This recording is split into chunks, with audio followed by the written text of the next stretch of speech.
Hello everyone, welcome to my channel Easy and Happy Learning. Srishti, grains क्या होते हैं? Grains यानी अनाज। तो कुछ ग्रेन्स के नाम बताओ।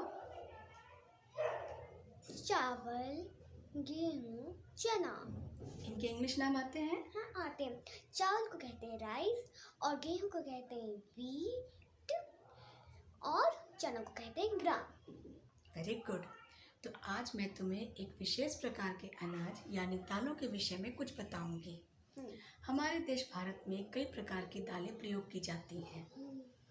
इन दालों में भरपूर मात्रा में प्रोटीन और विटामिन पाए जाते हैं, तो हमें इन दालों का सेवन प्रतिदिन करना चाहिए।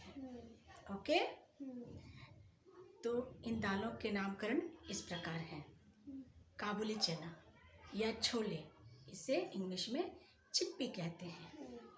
काला चना, इसे देसी चना भी कहते हैं और इंग्लिश में ब्लैक चिकपी कहते हैं या ग्राम भी कहते हैं।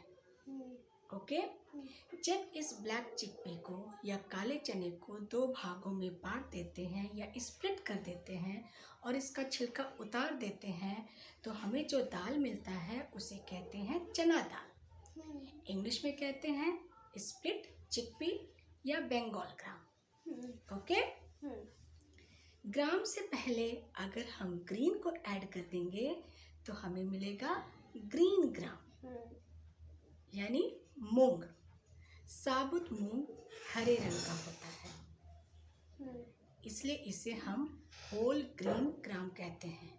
जब इस होल ग्रीन ग्राम को हम दो भागों में बांट देते हैं बिना छिलका उतारे हुए, तो इसे कहते हैं स्प्लिट ग्रीन ग्राम। और जब इसका छिलका उतार देते हैं तो इसे धुली हुई मूंग दाल कहते हैं, या इंग्लिश में इसे हम कहते हैं split and skinned green gram. Okay? इसे हम येलो लेंटिल भी कहते हैं क्योंकि छिलका उतर जाने के बाद यह दाल पीले रंग की दिखाई देती है। ओके? अच्छा, अगर ग्राम से पहले हम ब्लैक को ऐड कर देंगे तो हमें क्या मिलेगा? Black gram.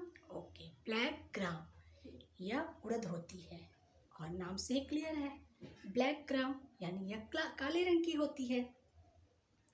साबुत छिलके वाली उड़द को हम कहते हैं होल ब्लैक ग्राम।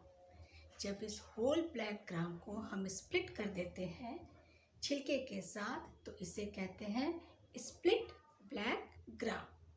और जब इसका छिलका उतार देते हैं तब इसे कहते हैं split and skinned black gram. इसे हम वाइट लेंटिल भी कहते हैं क्योंकि छिलका उतर जाने के बाद यह दाल सफेद रंग की दिखाई देती है। ओके? एक होती है अरहर की दाल, जिसे हम कहते हैं पिजन पी या रेड ग्राम। इसे तुअर की दाल या तूर की दाल भी कहते हैं। और एक दाल होती है मसूर, यह भूरे रंग की होती है। जब यह साबुत रहती है तो यह भूरे रंग की होती है, तो इसे कहते हैं ब्राउन लेंटिल। और जब इसका हम छिलका उतार देते हैं तो इस साबुत मसूर को हम कहते हैं होल रेड लेंटिल। और इस होल रेड लेंटिल को जब हम स्प्लिट कर देते हैं तो यह बन जाता है रेड लेंटिल, जिसे कहते हैं हम मसूर दाल।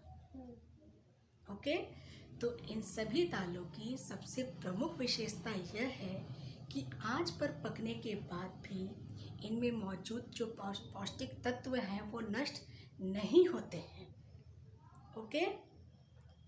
गेहूं और चावल से तो हमें एनर्जी मिलते हैं, ये एनर्जी के सोर्स है, पर दाल हमारे ग्रोथ के लिए बहुत इम्पोर्टेंट है। दाल को लेने का सर्वोत्तम समय दिन का होता है। लंच में हमें इसे जरूर शामिल करना चाहिए। तो दाल खाइए और सेहत बनाइए और बीमारियों से बचे रहिए। हमारे वीडियो को लाइक कीजिए, शेयर कीजिए और सब्सक्राइब कीजिए और हमारे अगले वीडियो का इंतज़ार कीजिए। Thank you. Bye bye.